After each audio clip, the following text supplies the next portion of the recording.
자, 뉴스와이드 시작하겠습니다. 첫 번째 이슈 바로 제목으로 등장했는데요. 마음을 바꿨는데요.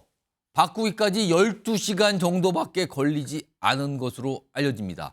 임종석 전 대통령 비서실장. 어제 저녁까지만 해도 오늘쯤이면 탈당을 하고 새로운 미래로 갈 것 같은데 이렇게 전망한 사람들이 대부분이었습니다. 그런데 오늘 오전 이른 시간에 본인의 SNS상으로 당에 남겠다는 뜻을 밝힌 겁니다. 12시간 걸렸습니다.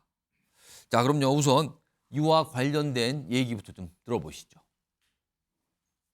우리 당의 전략적 판단에 따라서 본인이 원하는 그런 공천을 해드리지 못했고 또 이 점에 대해서는 우리 전 실장 입장에서는 매우 안타까웠을 것입니다. 정권 심판이라고 하는 현재 우리 시대의 가장 중요한 과제를 해결하는데 함께 힘을 합쳐 주시면 더욱 고맙겠고 모두가 힘을 합쳐 가는 수 있도록 우리 당도 노력하겠다는 말씀 드립니다. 이제 3일 광주 출마 선언을 하려다는 것을 2일 날 미룬다고 발표를 했어요. 그리고 만났지 않습니까? 민정수석은. 근데 이제 그냥 막연한 가능성이 아니라 대단히 고무적으로 의기투합을 했던 겁니다. 어제 7시에 이낙연 대표가 임종석 실장한테 전화했을 때도 탈당하겠다고 약속을 했어요. 그랬는데 이제 아침에 전화를 안 받아요. 그래서 페이스북을 보니까 민주당에 남는다고 기사가 떴어요. 자, 화면 좀 보겠습니다. 오늘 상황 좀 정리해 보죠. 이게 6시 38분이니까 7시가 안 됐어요. 오전에. 굉장히 이른 시간에 당의 결정을 수용합니다. 딱 간단하게 올렸습니다. 이건 뭡니까? 컷오프한 거 받아들이겠습니다. 그 뜻은 당에 남겠습니다. 탈당 안 합니다. 이렇게 된 겁니다. 그런데 아까 영상 들어보셨죠? 어제 7시 정도만 해도 탈당 얘기 있었다. 그렇게 알고 있었다 우리는. 이게 새로운 미래측 얘기입니다.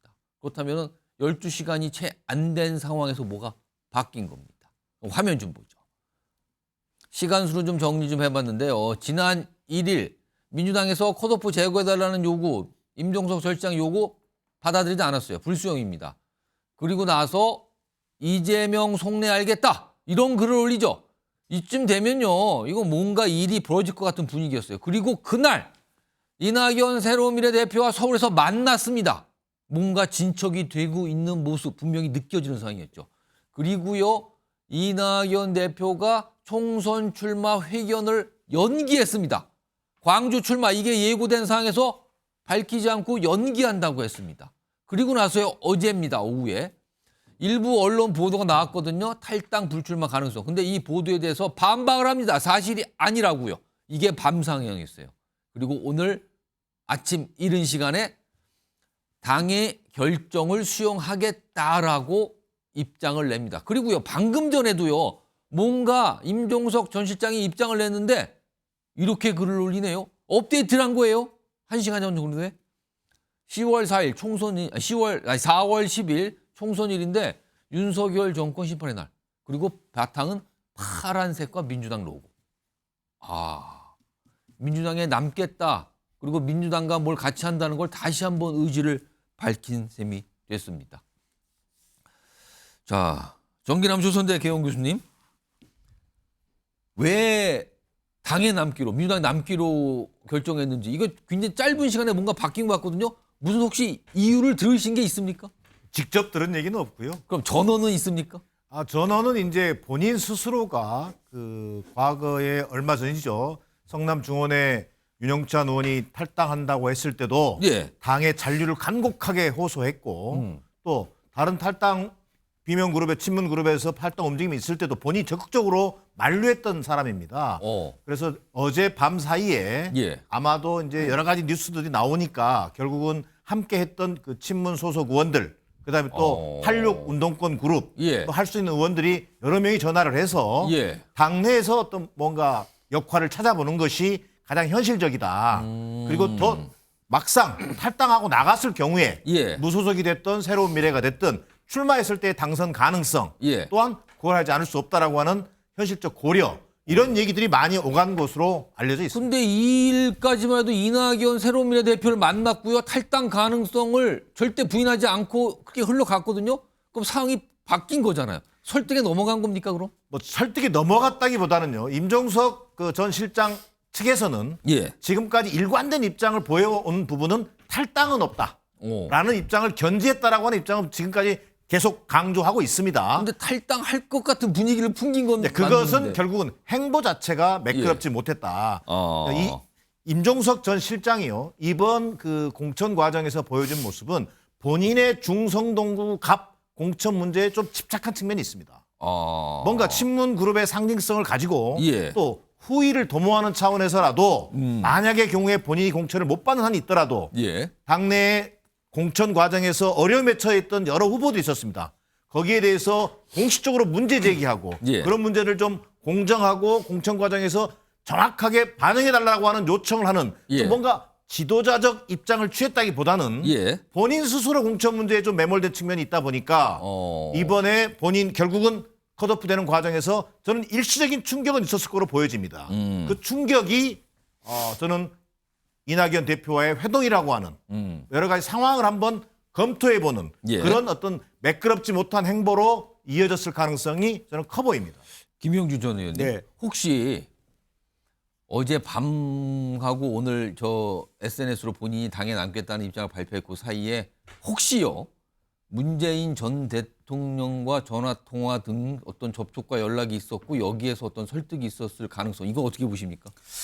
저는 뭐 문재인 대통령의 설득보다는 뭐 이해찬 총리나 또 민주화 운동의 원로들의 설득 이런 것들이 있을 수 있습니다. 가령 뭐 이 자리에서 그런 얘기를 해도 되는지는 모르겠습니다만은 이해양 목사님 같은 경우는 이제 이인영 의원의 장인 어르신이거든요. 성남에 민주화 운동했던 예, 그런 분들뿐만 아니라 많은 함세웅 신부나 이런 분들이 다 저 임종석 의원하고도 굉장히 그 친분을 많이 갖고 있습니다. 예. 그리고 또 지금 현재 이제 아직까지 그렇게 많이 떠오르고는 있지 않습니다만은 전해철 의원 같은 경우도 여전히 이재명 대표 체제 하에서 저와 같은 어떤 불이익이 있을 걸 예감하면서 양문석과 경선을 준비해 왔거든요. 그 사람들의 얘기는 뭐냐면 어쨌든 당하고 견뎌내자라는 입장이었고 그 입장에 임종석 의원도 스탠스를 같이 했지 않습니까? 예.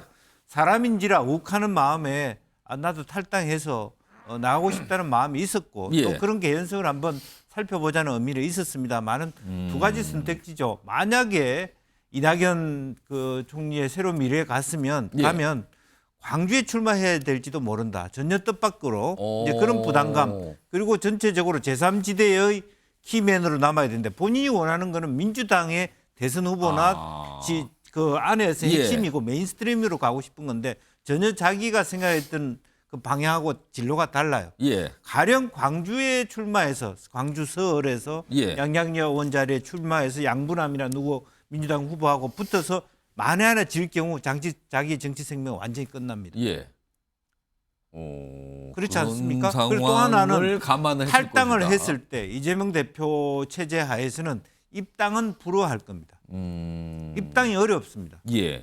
그런 부분에 대해서도 많이 고민하는 거 아닌가. 실제로 지금 이현주 의원이나 이런 분들 쉽게 입당하는 것처럼 보이지만 옛날에 우리 뭐 다 계십니다만은 입당이 쉽지 않았어요. 입당을 몇 년씩 보류했습니다. 의원들끼리. 왜냐하면 경쟁자가 있는데요. 네. 그러면 전현희 의원이 국회의원 됐는데 다시 저 밖에 탈당했다 다시 입당 돌아올 거 받아줄 것 같습니까? 안 받아줍니다. 따라서 그냥 욱하는 성격의 제3지대에 가서 거기서 고사되는 것보다 또 하나의 중요한 지점들은 12월 1, 2월 달에 탈당한 사람들 중에 호남 출신이 없었어요. 박영순 의원조차도 새로운 미래 간부는 대전 분입니다. 이낙연 신당에 대하여 이낙연 총리에 대하여 호남이 어떻게 대하는가를 호남인인지라 잘 알고 있습니다. 기동민, 뭐 윤영찬, 임종석, 뭐 전해철 다 호남 출신이거든요. 그렇기 때문에 알고는 갈 수가 없는 거예요. 아직은 전혀 끝까지 못 간다는 건 모르겠습니다. 임계점을 지나서 완전히 이재명에 대하여 호남 전체가 이건 아니다라고 하면 새로운 당을 만들었을 때 이낙연 신당 중심으로가 아니라 임종석 중심으로의 전해철 중심으로의 당에서 이낙연 신당에 다시 합해지는 그런 모양이면 모를까. 지금은 아니라는 겁니다. 그런데 앞서서 이석현 전 국회 부의장 같은 경우는 어제 저녁에 이낙연 대표에게 탈당 약속을 했다. 이렇게까지 얘기를 꺼내는 상황이거든요. 그러면은 이미 당을 나가서 새로운 미래를 만들었고 최근에 임종석 전 실장과 회동해서 얘기를 꺼냈던 이낙연 전 대표는 어떻게 되는 걸까요? 지금요. 그러면은. 자, 이와 관련해서 이낙연 대표의 얘기가 좀 있습니다. 들어보시죠. 임 실장이 먼저 연락한 것이 맞습니다. 사람인데 연락은 하겠지요. 단지 오늘 아침에는 전화가 통하지 않았습니다.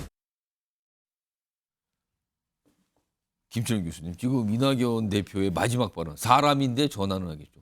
이거 뒤끝이 엄청나게 남은 것 같죠, 지금요? 지금 뭐 하는 겁니까? 이 얘기만 안 할 뿐이지 연락은 하겠죠인데 사람인데 연락은 하겠죠요.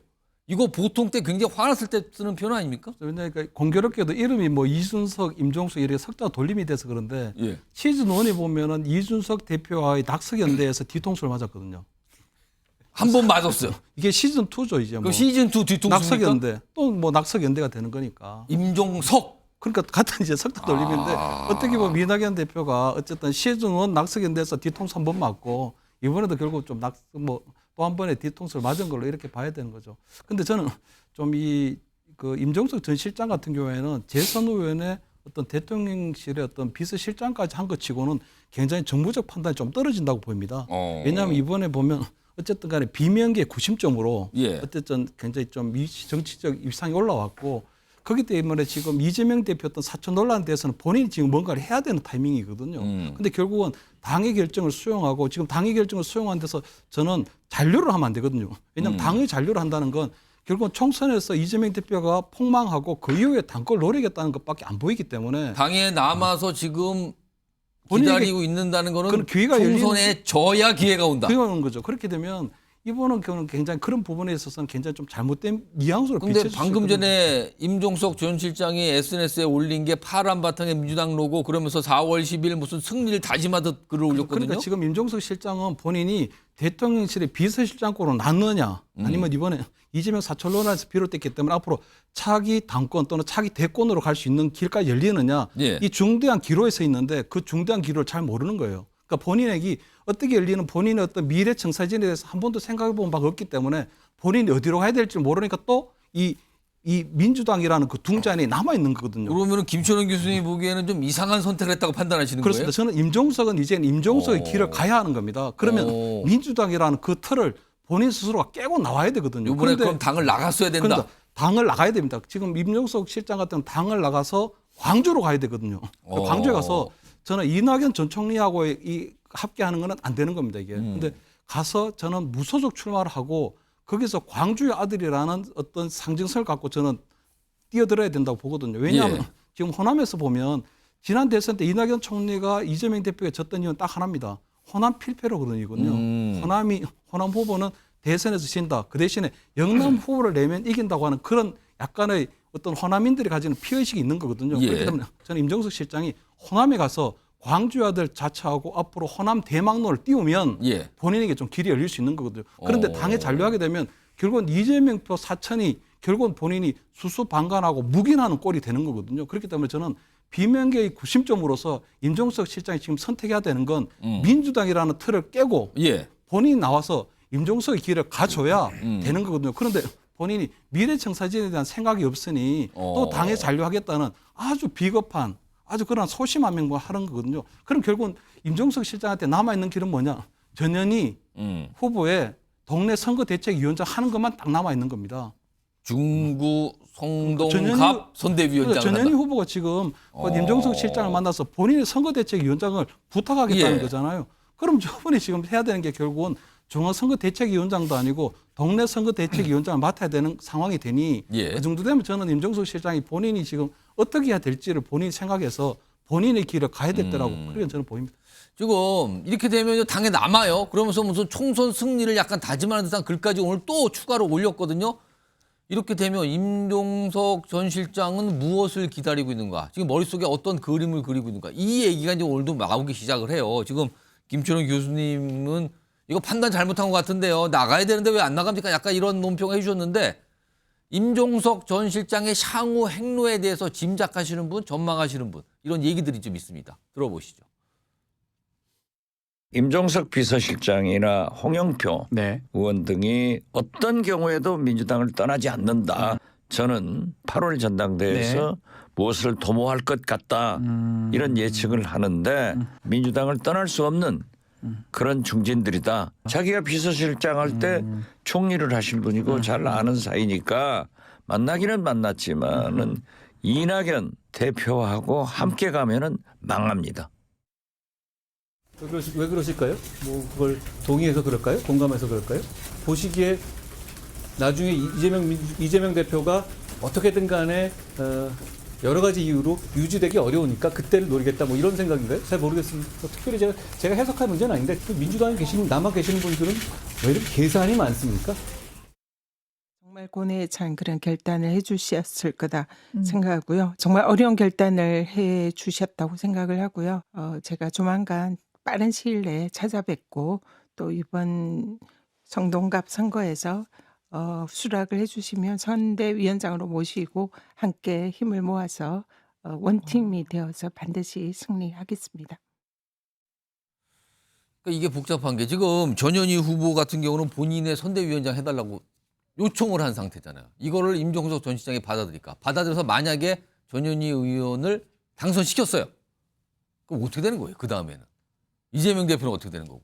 본인의 그 다음에 있는 8월 전당대회는 어떻게 되는 거고. 이게 여러 가지 계산법이 있는데 이런 가운데 선택을 한 거예요.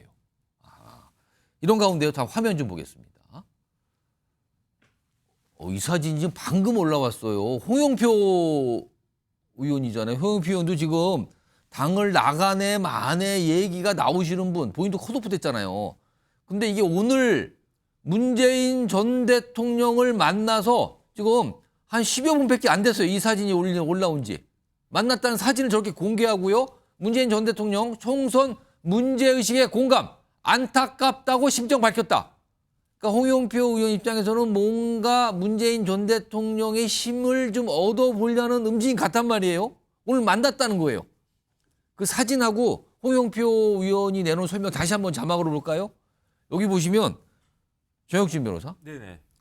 문재인 전 대통령이 총선이 지금 민주당 관련 총선이 문제가 있다는 거 공감했다. 안타깝다고 심정 밝혔다. 안타깝다고 했다는 거예요. 자, 그럼 문재인 전 대통령 입장이나 행동은 나설까요? 이거 어떻게 봐야 되는 겁니까? 제가 봤을 때는 문재인 대통령의 캐릭터가 안타깝다. 그리고 그게 끝이에요.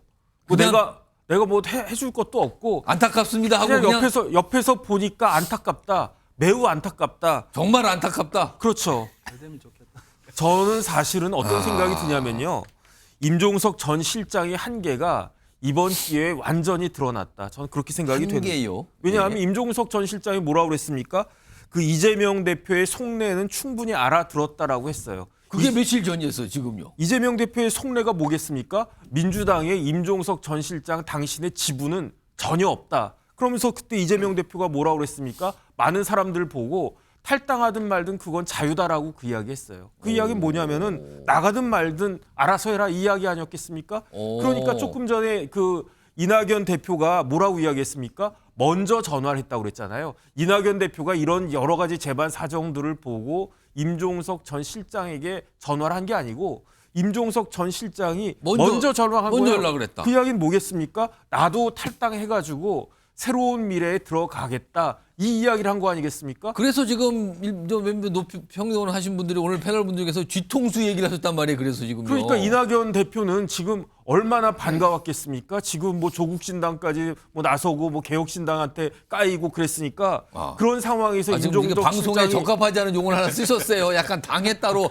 제가 정정하겠습니다. 예. 네, 죄송합니다. 어쨌든 그런 상황에서 임종석 실장이 들어온다라고 하니까 천군만마였을 텐데 제가 봤을 때는요. 임종석 실장의 상황이 변한 게 아니고 이재명 대표의 상황이 변화한 거예요. 왜냐하면 이재명 대표 입장에서는 뭐 갑자기 홍영표 뭐 의원도 나간다고 했고 뭐 그건 그렇다고 치고 국회 부의장을 한 김영주 의원이 탈당한 것까지는 좋은데 국민의힘으로 들어갔잖아요. 여당으로 갔단 말이에요 지금. 거기에다가 임종석 실장까지 나가면 본인이 탈당은 자유라고 했지만 이런 상황은 감당하기 어렵다라고 이재명 대표가 그 생각을 했던 것 같고 그러니까 뭔가 보이지 않는 손을 작동을 시킨 것이 아닌가 저는 그런 생각이 들고요. 그러니까 임종석 실장은 아무런 힘이 없는 거예요. 무력한 거예요. 그러니까 그 당의 결정을 수용할 수밖에 없다. 딱 한 줄 썼잖아요. 더 이상 할 말이 없는 거죠. 내 능력이 이거 지금 내 능력과 민주당에서의 내 지위가 이 정도밖에 안 되니까. 그러면 임종석 실장의 택할 길은 두 개밖에 없어요. 하나는 송파갑에 나가가지고 장렬하게 전사하는 거. 전략 공천으로. 그게 아니면은 전현희 그 후보 서포트해가지고 조금 전에 이제 그 김 교수님 말씀하신 것처럼 동네 선대위원장 하는 거. 그게 뭐 둘 다 그 뭐 양에 차겠습니까? 지금 이런 상황인데 문재인 대통령은 뭐라고 말씀하시냐? 안타깝다. 정말 안타깝다. 그냥 잘 됐으면 좋겠다. 매우 이런 안타깝다. 식이란 말이 지금. 이게 지금 친문의 현실이 아닌가 저는 그런 생각이 듭니다. 방금 아까 사진 문재인 전 대통령 사진하고 홍영표 의원이 밝힌 내용 다시 한번 좀 볼까요? 오늘 예방을 했다. 이게 방금 나왔거든요. 총선 문제의식에 공감한다. 안타깝다고 심정을 밝혔다. 그리고 뭐 어떤 선택이든 잘 됐으면 좋겠다. 뭐 이런 얘기까지 있곤 했대요. 근데 좀 패널분들 말씀하셨지만 저기까지 거다. 얘기하는 게. 그냥 안타깝다고만 나올 거다. 더 이상의 어떤 움직임이나 입장 표명 또는 어떤 행동 이건 없을 거라고 좀 전망들을 해 주셨는데요. 오늘 하루 참 민주당 관련해서 바쁜 날이군요. 여러 가지 움직임이 있었습니다. 홍영표 의원은 탈당을 거의 사실상 예고했다고 하는데 아직 최종 결정을 하지는 않고 있는 상황이고요. 이런 가운데요. 공천 관련 뒷말이 오늘도 좀 하나 나왔습니다. 민주당 관련해서입니다. 화면 좀 보겠습니다. 총선 관련 내용인데요. 이 공천 관련 내용이에요. 이게 뭐냐면 지금 전남, 순천, 광양, 곡성, 구례, 을 이 지역은 갑과 을로 4개 지역이 묶였지만 갑과 을로 나눴거든요. 근데 여기에 을 지역인데 여기를 최근에 민주당이 전략특구 그것도 여성 전략특구로 갑자기 정했어요. 원래 이곳의 현역 의원은 서용동 의원입니다. 근데요. 컷오프가 됐어요. 서동용 의원이. 컷오프가 되고 단수 공천을 시켰는데 권향엽 전 청와대 비서관.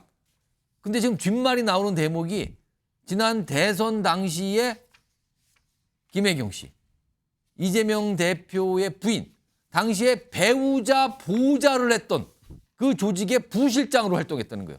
수행 담당이라고 할 수 있는 거죠. 이게 지금 뒷말을 났습니다. 지금요. 현역 의원은 컷오프하고 여성 전략 특구로 돌연 정한 다음에 김혜경 보좌 활동을 했던 김혜경 씨 보좌 활동했던 인사를 공천한 겁니다. 다음 하나 더 보죠. 이게 뒷말이 좀 나오고 있는데 여기 보면 제명인의 마을 그러니까 이재명 대표의 팬카페잖아요. 근데 이거에 대해서 뭐 찬성하는 글도 있지만 이런 약간 지적하는 글도 있어요. 이건 아닌 것 같다. 권양엽 씨는 분명 김혜경 여사 부실장 이거 오해받을 소지가 큰데요 라는 얘기가 또 나옵니다. 자 이와 관련해서요. 한동훈 비대위원장 한마디 했습니다. 들어보시죠. 그건 참 뻔뻔하지 않습니까? 이재명 대표의 공천을 보시면 매번 정말 입이 짝 벌어지는 공천들이 나오고 있잖아요. 김혜경 여사의 비서를 호남에 단수 공천을 했던데요. 어차피 다 들켰으니까 사천의 끝판왕을 보여주겠다. 이런 작정을 하시는 것 같습니다.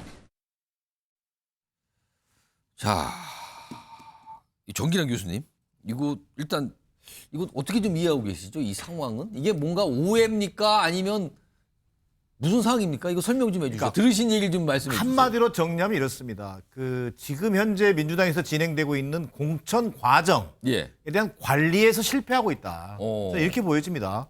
지금 뭐 사천 끝판왕 뭐 한동훈 비대위원장 뭐 거의 스토커처럼 이렇게 민주당의 공천 내용 하나하나에 대해서까지 논평을 하는데 그런 문제가 아니고요. 권양엽 이 부실장의 경우에는 오랜 당직자 생활을 한 당뇨 출신입니다. 당뇨. 그리고 대선 당시에 이재명 후보의 이른바 부인 배우자의 일정과 행보를 담당하는 부실장 역할을 했던 겁니다. 그러니까 당직자로서 파견 나가 있던 거예요. 이걸 김혜경 씨의 무슨 비서인 것처럼 얘기하는 것은 우선 사실관계하고 좀 거리가 있다. 그거는 좀 너무 나간 비판이라고 보시는 그렇습니다. 거네요. 두 번째, 권양엽 비서관이 그러면 딱 약 30여 년 동안 당뇨 생활을 한 분인데 예. 저 앞서 언급했던 것처럼 오랜 당자 생활에서 원내 원외 다 경험했죠. 청와대 균형비서관까지 했습니다. 예. 나름대로 그동안 비례대표 후보로도 추천된 적이 있습니다. 이번에 그런데 구례가 고향이다 보니까 예. 구례에 가서 예비 후보로 활동을 하고 있었던 겁니다. 예. 자, 그런데 이 문제는 이 공천 과정의 실패라는 얘기를 제가 왜 말씀드리냐면 이분이 김혜경 씨 비서여서가 아니라 예. 전남 지역의 경우는 현역이 있는 경우에 경선을 원칙으로 한다. 아. 이 원칙이 공천관리위원회에 있었습니다. 예. 우선 그 원칙이 무너졌다는 점. 두 번째, 오. 만에 하나 여성 전략직으로 지정하는 한이 있더라도 예. 현역 의원이 있는 경우에는 사전에 충분히 조율이 됐어야 된다. 오. 그런데 현역 의원에게 일체 통보도 없이 여성 전략지역으로 통보됐으니 서동영 의원은 컷오프입니다라고 얘기하는 것은 현역 의원으로서는 도저히 받아들일 수 없는 지금 조처다. 현역 의원이 반발을 하고 있단 말이에요. 당연히 반발할 수밖에 없죠. 왜? 현역 의원이 컷오프 대상도 아니고 의정활동 평가에서 처지는 분도 아니고 무슨 도덕성에 문제가 있는 분도 아니거든요. 갑자기 그럼. 어느 날 갑자기 어떻게 보면 망치를 두드러 맞는 기분일 수밖에 없습니다. 왜 이런 공천 관리를 하냐는 거예요. 예를 들어서 만약에 정말 여성 관력 전략직으로 지정하고 권양엽 비서관이 가장 적임자였다고 판단한다면 예.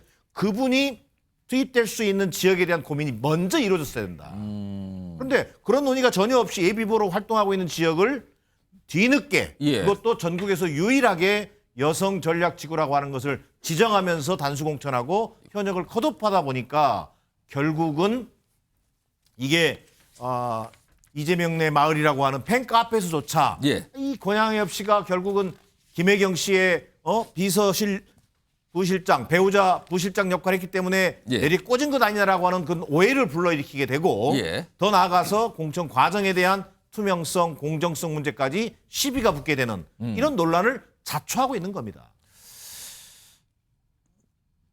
지금 이런 상황에서 뭔가 공천 관련해서 불만을 갖고 계시고 탈당을 고려하시는 분들이 문재인 전 대통령과 만나거나 오늘도 나왔죠. 그리고 그쪽과 연락을 하고 하는데 아직 문재인 전 대통령은 어떤 입장 표명을 구체적으로 하지 않고 있어요.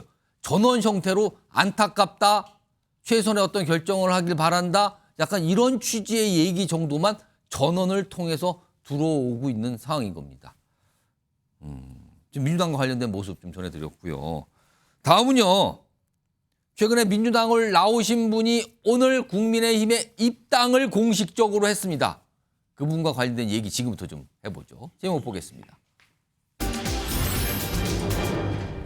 4선 국회의원, 장관도 역임했고 국회 부의장까지 했습니다. 이 정도면은 정치인으로서 한마디로 말씀드리면 어마어마한 스펙을 갖고 있는 겁니다. 이와 관련해서 오늘 꽃길 공방이 벌어진 거죠. 꽃길만 걸어오셨는데 저쪽 당 나오셔서 이쪽 당으로 오신 겁니까? 라는 질문을 오늘 받았습니다.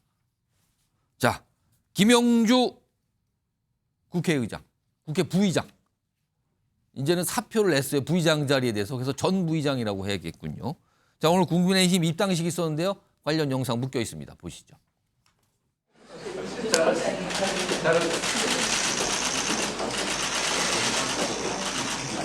이어서 활동을 꽃다발을 전달해 주시겠습니다. 박수로 환영해 주시면 고맙겠습니다.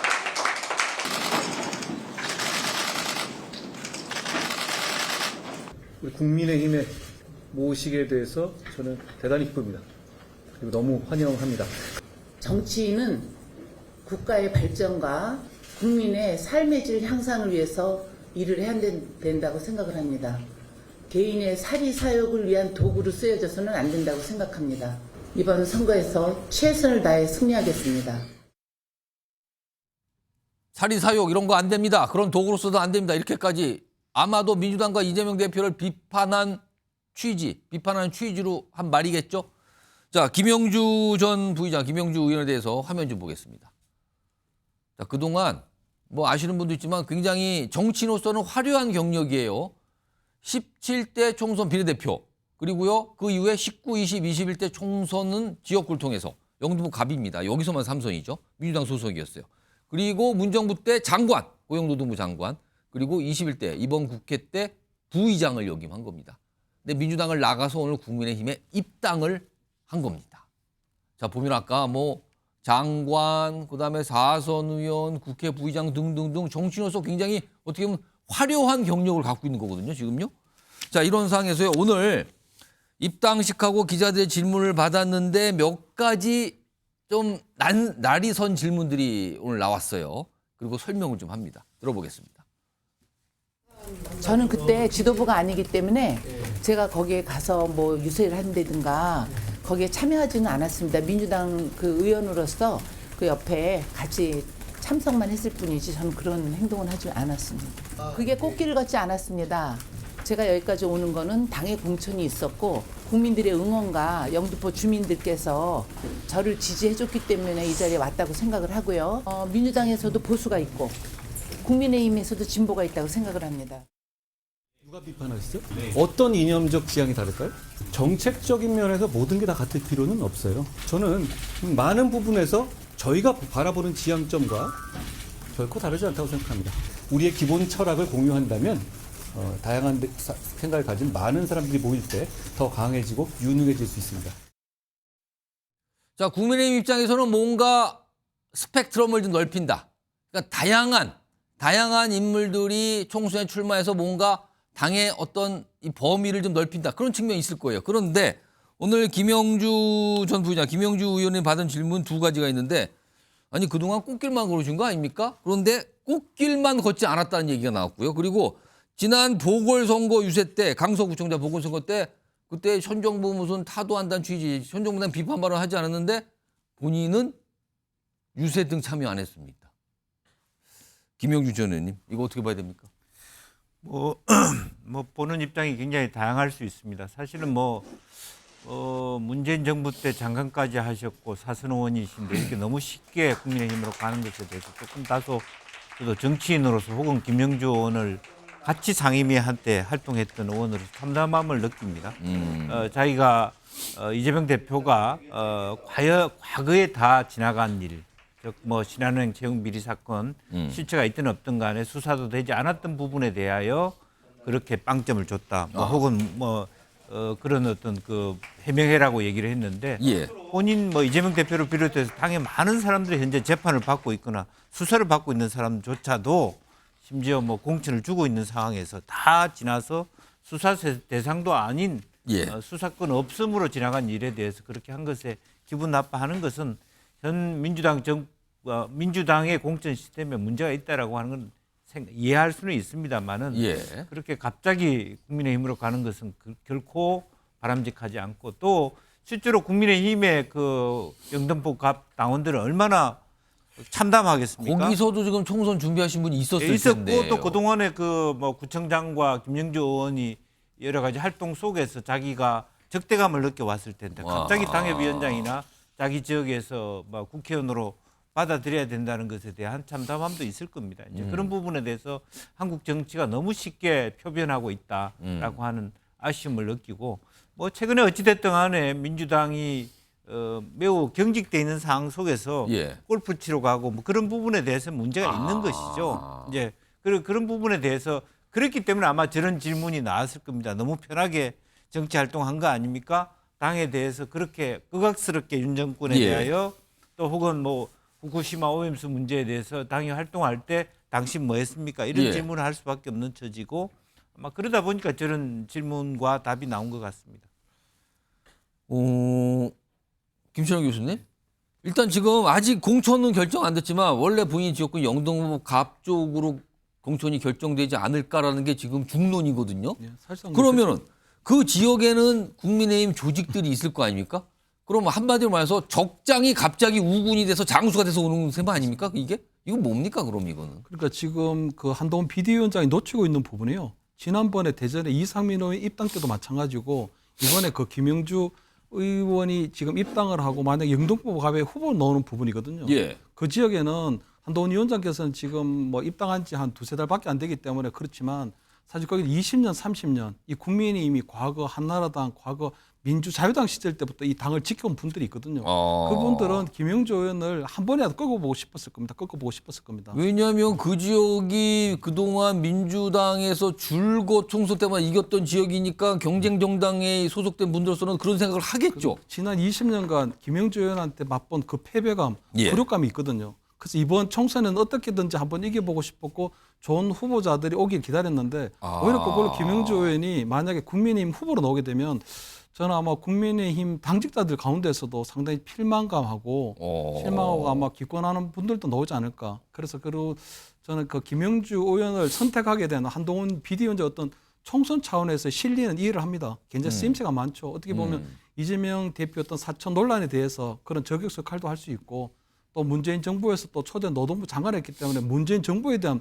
부정을 하는 그런 효과도 있거든요. 또 반윤연대라고 하는 이번 총선에서 어떤 민주당에서 구상하고 있는 그런 반윤연대를 깨뜨릴 수 있는 히든 카드이기도 하고 어떻게 보면 영등포에서도 우리가 계속 좋았는데 한석을 얻을 수 있지 않을까, 그 귀중한 한석을 얻을 수 있지 않을까 하는 부분이 있지만 제가 볼 때 가장 놓치고 있는 부분은 결국은 그 영등포 갑에 영등포를 지켜온 이 국민의힘의 당원들의 마음, 그것은 놓쳤다. 그래서 그 국민의힘의 그 영등포 갑에 있는 당원들의 마음, 그리고 대전에 갔을 때 이상민 의원 지역에 있는 당원들의 마음을 한번 포용하고 좀 이렇게 이 부둥켜 안아줘야 되지 않나, 이렇게는 보입니다. 자, 오늘 입당과 관련해서 민주당 내부에서 약간 지적이 나왔는데요. 이 두 명의 목소리가 나오는데 이 두 인물은 서로 대척에 있다고도 볼 수 있는 인물인데 이번 건에 대해서 같은 얘기를 하는군요. 들어보시죠. 특히 이 당에서 많은 혜택을 누리셨고 또 당의 힘으로 당선돼서 지금까지 오셨던 분들이 당으로부터 기회를 부여받지 못했다고 해서 과감하게 당을 버리고 특히 다른 정당으로 상대 정당으로까지 가는 것들에 대해서는 아마 우리 국민들께서 평가하실 것으로 생각합니다. 억울한 마음 알겠고요. 힘든 상태이신 것도 알겠지만 뭐 저는 안 그렇습니까? 이렇게 좀 모질게 말씀드려 죄송하지만 오늘만 살고 나만 살자고 하는 정치는 진짜 비루한 정치예요. 정기환 교수님. 오늘도 이제 그런 질문이 기자들로부터 나온 거예요. 저번 강서구청장 보궐선거 때 구세 유서 때 뭐 그런 입장 아닙니까? 그러니까 설명이 참여는 안 했습니다. 유서 이게 나오는 건데. 근데 현 정부와 관련해서 어떤 현 정부에 추진한 정책관에서 민주당이 그동안 쓴소리를 많이 했는데 이와 관련해서 김영주 전 부의장, 김영주 의원도 한 얘기가 있을 거예요. 민주당의 입장에서. 이거 두고두고 회자되는 거 아닙니까 또? 뭐 불가피하죠. 얼마나 비루합니까? 민주당 의원 후보 지역에 유세를 갔는데 자기는 그냥 참석만 했을 뿐이다라고 얘기할 수밖에 없는 그 상황을 보면 금방 알 수 있습니다. 그리고 그동안 의정활동하면서 보여줬던 소위 지금의 국민의힘, 정부 여당에 대한 어떤 비판이라든가 또 정책적 노선이라든가 이런 것들이 두고두고 정치적 발목을 잡게 될 겁니다. 물론 모르겠습니다. 김영주 의원이 국회 부의장이 본인이 뛰어난 분이어서 됐는지는 모르겠습니다만 어쨌든 민주당의 중진 의원 몫의 국회 부의장을 하신 겁니다. 그렇습니다. 민주당 목 부의장 자리였어요. 그렇습니다. 그런데다가요. 이번에 어쨌든 이 공천 과정에서 어떤 부당성이라든가 본인이 느끼는 부분이 있겠습니다만 그 문제의식이 어느 정도 공감이 된다 하더라도 그동안 민주당에서 꽃길을 걸어왔던 김영주 의원 입장에서는요. 하루아침에 무소속도 아니고 국민의힘 이른바 윤석열 정권 심판을 외치던 야당 의원이 윤석열 정부의 여당으로 품에 들어간다? 저는요. 이건 본인 스스로 정말 부끄러워해야 되고요. 정말 입이 10개 있어도 말을 해서는 안 되는 것이 지금 정치의 어떻게 보면 원칙일 텐데 지금 오늘 이런 국민의힘 과정 입당 과정에서 보여준 모습은 저는 정치를 정말 희화화시키고 있다. 더 나아가서 저는 국민의힘의 한동훈 비대위원장에게도 얘기하고 싶어요. 이게 뭐냐면 빨간색 점퍼 입다가 점퍼를 그냥 바꿔 입으면 파란색에서 점퍼로 바꿔 입으면 국민의힘 후보가 되는 겁니까? 그것이 국민의힘 공천 과정에서 감동 있는 공천을 하겠다라고 하는 한동훈 비대위원장 공천 컨셉하고도 맞는 겁니까? 그저 한석이 아쉬워서 국민적 명분도 없고 설득력도 없는 정말 정치를 희화화시키는 저는 공천. 또 야당 중진을 갖다가 쓰는 5선 이상민, 4선 김영주 이런 재활용 공천으로 이번 공천을 망칠 셈입니까? 이게 결국은 여야를 떠나서 정치를 희화화시키는 정말 이 부끄러운 일에 대해서는 여야가 좀 한 발짝 떨어져 있는 것이 바람직해 보이고 김영주 의원이 정말 제대로 된 정치를 해왔다면 조용히 공천 과정의 부당성을 지적하되 정치를 접고 그동안의 정치에 대해서 본인이 반성하고 성찰하는 계기로 삼았으면 하는 그런 되기 어려운 바람을 한번 해봅니다. 되기 어려운 바람이라고 말씀했는데 오늘 한동훈 비대위원장이 오늘 국민의힘 김영주 의원의 입당 시기에서 파란색 넥타이를 맸잖아요. 보통 이 파란색 넥타이는 여당이 국민의힘 내에서는 어떻게 보면 약간 금기 같은 건데 오늘은 딱 입고 나온 게 이걸 가지고 여러 가지 해석이 나오지만 이 김영주 의원이 민주당 소속에서 일로 왔다라는 거 이런 걸 좀 배려한 거 아니야 뭐 이런 얘기까지 나오는 상황이었어요. 근데 저런 것도 주목을 받았는데 조혁신 변호사. 네네. 이게 지금 어떻게 보세요 이 상황을 지금 굉장히 빠른 상황에 당직이 바뀌면서 이제 출마까지 가는 상황으로 보이는데 일단 자연스러운 거는요.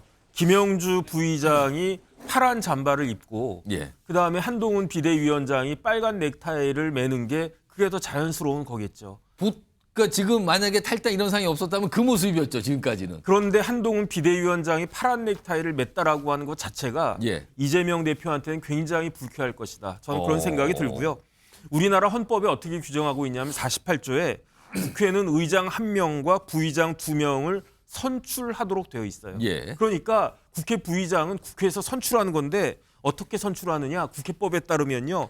무기명 투표로 제적 과반수의 득표로 선출하도록 되어 있어요. 예. 그러니까 김영주 부의장은 국회에서 선출이 된 건데 예. 그냥 선출되는 게 아니고 국회에는 관례가 있어요. 법은 없지만 관례가 있는데 어떤 관례가 있느냐. 교섭단체가 2개인 경우에는 1당과 2당이 국회의장 1명씩 나눠 갖고 교섭단체가 3개인 경우에는 1당이 의장을 하고 2당과 3당이 국회의장 갖도록 그렇게 되어 있단 말이에요. 그러니까 김영주 의원은 1당 소속의 국회 부의장으로 국회에 의해 가지고 그 표결로 선출된 그런 사람인데 예. 그런데 그런 사람을 저 이재명 대표는 뭐라고 그랬습니까? 빵점이라고 그랬잖아요. 0점. 그다음에 왜 빵점이라고 그랬습니까? 10년 전에 있었던 일에 대해서 제대로 소명을 하지 못했다라고 해가지고 빵점이라고 그런 거예요. 그러면 국회의원들이 대부분의 이제 민주당 소속 국회의원들이 이거는 우리 부의장 몫으로 국회 부의장은요. 부총리급이고요. 우리나라 의전 서열이 9등이라고요. 그렇게 높은 자리에 있는 사람을 빵점이라고 만든 거거든요. 그러면 그 빵점짜리 부의장을 뽑은 그 민주당 의원들은 어떻게 되겠습니까? 역사책을 보면 종종 장군들이요. 적장으로 투항하는 이유가 있는데 그렇게 투항하는 이유는 딱 하나예요. 뭐냐면은 주군으로부터 버림받았기 때문에 투항한단 말이죠. 만약에 이재명 대표가 이런 식으로 너 빵점이야 이런 식으로까지 몰아세우지 않고 그냥 적당하게 김영주 의원님 부의장까지 하시고 그다음에 4선까지 하시고 김영주 의원이 몇 년생이냐면 55년생이라고요. 그러니까 그 68세인데 연세도 좀 드시고 하셨으니까 후진을 위해서 좀 그 양보를 해 주십시오라고 간곡하게 요청을 했으면 김영주 의원이 저런 그렇게 탈당을 갖다가 하면서 심지어 여당에게 투항까지 하겠습니까? 그러니까 모욕을 당했다고 보시는 거네요. 본인이 나갈 때 모욕당했다라고 이야기를 하니까 그러니까 내가 다른 건 다 참아도 모욕은 참을 수 없다. 내가 무슨 빵점짜리냐. 내 명예가 회복되어야 한다라고 하면서 그렇게 들어갔는데 그럼 김영주 의원에 대해서 뭐라고 이야기할 수 있겠습니까? 저는 지금과 같은 상황은 민주당과 이재명 대표가 자초한 것이다. 저는 그렇게 판단이 됩니다. 그러니까 어제 이제 이재명 대표가 뭔가 김영주 전 부의장 관련 얘기하면서 윤리 관련된 항목 점수에서 뭐 만점이 50점인가요? 그랬는데 뭐 빵점을 받았다. 소명을 옛날 거 못해서 그랬다. 이런 것까지 알려지는 상황. 그리고 또 한동훈 비대위원장은 받아쳤죠. 김영주 전 부의장이 빵점이면 이재명 대표는 마이너스 200점이다. 뭐 이렇게까지 받아치는 상황이 됐고 오늘 김영주 의원이 국민의힘으로 입당을 했습니다. 혼란스럽네요. 공천 앞두고 뭐 워낙 급박하게 많은 일이 벌어지던데 이번에도 뭐 예외 없이 그런 비슷한 모습들이 지금 전개되고 있습니다. 자, 다음 주제 넘어가 보죠. 역시 제목부터 확인해 봅니다. 자, 불꽃 튀는 8전 7승의 땅 계양, 인천 계양을 이겼죠. 지금 이른바 뭐 명룡대전 뭐 이렇게까지 나오는데요. 요런 내용인데요. 일단 관련해서 이 계양을 지역에 이재명 대표도 출마했고요. 공천 받았죠, 최근에. 그리고 원희룡 전 장관은 국민의힘 후보로 뭐 격돌이다 이렇게 표현되는데 관련 목소리부터 좀 확인해 보죠.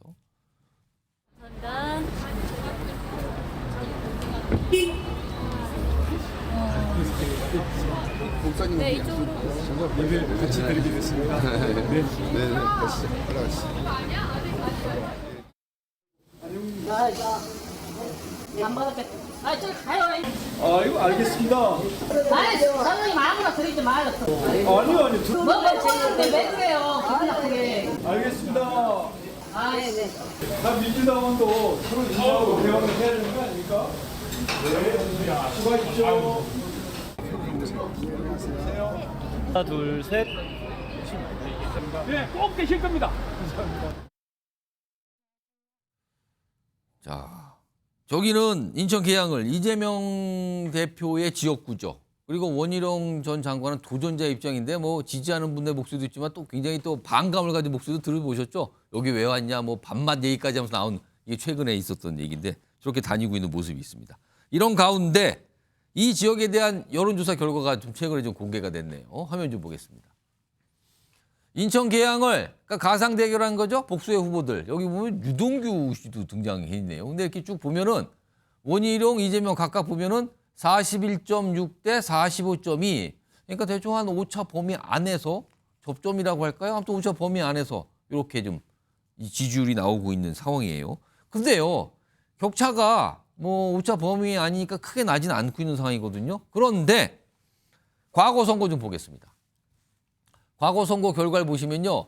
인천 계양을 역대 총선 당선자를 보세요. 16대부터 쭉 21대까지니까 16대 뭐 한참 전이거든요. 2010년.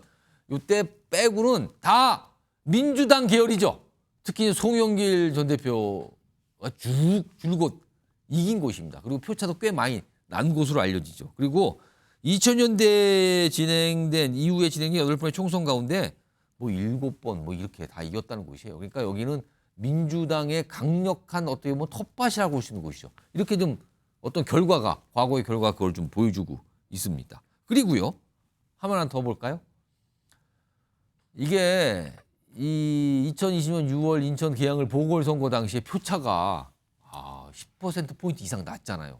그러니까 이런 지역구인데 아까 여론조사 결과 처음 해봤던 거 다시 한번 볼까요? 여기 보면은요. 이 결과는 약간 다르게 지금 약간 양상이 가는 듯한 이런 내용입니다. 김철영 교수님, 이걸 어떻게 좀 해석해야 될까요, 지금? 일단 뭐 초반에 원희룡 전 장관이 보면 선거를 그동안 양천에서 국회의원 3번, 그 제주도지사 2번, 5번을 선거를 치렀는데 다 이겼거든요. 예. 그래서 어떻게 보면 상당 격차를 줄이려고 하는 원희룡 장관 어떤 초반 선거 전략이 좀 먹혀들고 있다.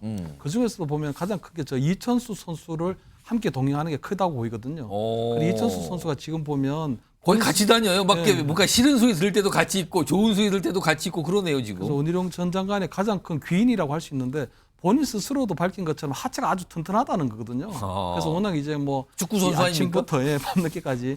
그래서 보면 그 이천수 선수가 계양의 토박이랍니다. 그리고 옛날에 그 한때 이제 부평구 3인방이라고 해서 이 계양 주민들도 굉장히 알려져 있고. 하여튼 계양에서는 이천수 얘기하면 거의 다 안다. 네, 그렇습니다. 그렇기 때문에 아마 이천수 선수가 단순한 운동 선수로서의 또 유명세를 넘어서 상당한 득표력이 있다. 이런 부분들이 일단 원희룡 전 장관에 큰 도움이 있는 걸로 보이고요. 거기다가 얼마 전에 보면 인요한 혁신위원장이 다녀가면서 어떤 혁신의 어떤 상징성에 대한 부분들 그리고 한동훈 위원장도 한번 다녀갔기 때문에 어떤 초반에 물량 공세를 상당히 퍼부으면서 나타나는 현상이 아닐까 이래 보이고요. 앞으로 보면은 이제 골든 크로스를 칠지 안 칠지는 모르겠지만 아직 남아있는 변수들이 좀 남아있거든요. 어쨌든 보면 이 3월 달에 본격적인 선거전이 시작되면 여전히 이재명 대표 스스로 가지고 있는 어떤 사법 리스크에 대한 부분들 그 사법 리스크에 대해서는 어쨌든 계양을에 있는 유권자들이 이제 처음으로 한번 평가해 주시는 거거든요. 심판해 주시는 거고 두 번째는 보면 계양 갑에는 보면 또 이재명 대표 또 운동권 멘토라고 하는 최원식 전 의원이 어쨌든 공천이 됐는데 약간은 계양을 이재명 후보를 둘러싼 약간 포위 작전을 하고 있는 거거든요. 그래서 그 포위 작전이 먹힐 건가, 여기 어떻게 먹힐 건가 이런 부분하고요. 세 번째는 아직까지는 출마 선언만 하고 지금 지역을 돌아다니지 않고 있는 이 유동규 본부장 변수가 있습니다. 이 유동규 본부장이 나타나서 이재명 대표가 가는 곳마다 따라다니면서 약간 스토킹 그런 캠페인을 좀 해줘야 되거든요. 유세는 스토킹 유세입니까? 그러면? 스토킹 캠페인이죠. 스토킹 캠페인을 해주면 아마 이재명 대표가 어떤 지역에서 상당히 선거운동 하기도 굉장히 좀 곤란해지지 않을까 하는 그런 부분들이 앞으로 계속적으로 지켜봐야 될 어떤 관전 포인트로 이래 보입니다. 정기환 교수님, 최근에 나온 이 지지율 조사 결과 숫자가 이제 오차 범위 안에 있거든요. 근데 과거 선거는 통상적으로 10% 이상의 표차를 보였던 곳이라는데 이건 좀 어떻게 이해해야 되나요? 뭐 초기에 보여주는 어떤 여론 흐름에 있어서 이상 변동, 뭐 이상 가능성 예. 이걸 좀 예측해 볼 수도 있겠다. 이런 정도 생각은 듭니다. 왜 그러냐면 원희룡 장관, 원희룡 후보가 개항을에 투입되면서 어찌 보면 선거운동을 일찍 시작했다 해도 과언이 아닙니다. 예. 사실상 후보로 내정된 거니까. 된 거니까. 그래서 지금 뭐 계속 언론에서는 명룡대전이라는 네이밍을 통해서 또 개항을을 부각을 시켜줍니다. 예. 그러나 이재명 대표는 그동안 당 대표로서 공천 과정이라든가 또 이 공천 과정도 매끄럽지도 않고 사실상 공천 파동에 가까운 그런 어떤 어려운 처지에 있단 말이에요. 예. 이런 여러 가지 상황들이 반영되고 또 일련의 민주당에 대한 여론 흐름이 지금 최근 서울과 수도권에서의 정당 지지율을 보면 예. 지금 상당히 추세상 어려워지는 상황으로 되어 있습니다. 오차범위 밖에서 지금 지는 결과가 나오고 있단 말이에요. 예. 이런 흐름들이 반영이 돼서 결국 개항에 대해서 개항을 선거구가 과거 역대 선거에서는 거의 10%포인트 이상의 승리를 가져다 준 민주당의 아성이었지만 예. 최근 흐름이 좀 이상 징후가 보이고 있는 것만은 사실이다.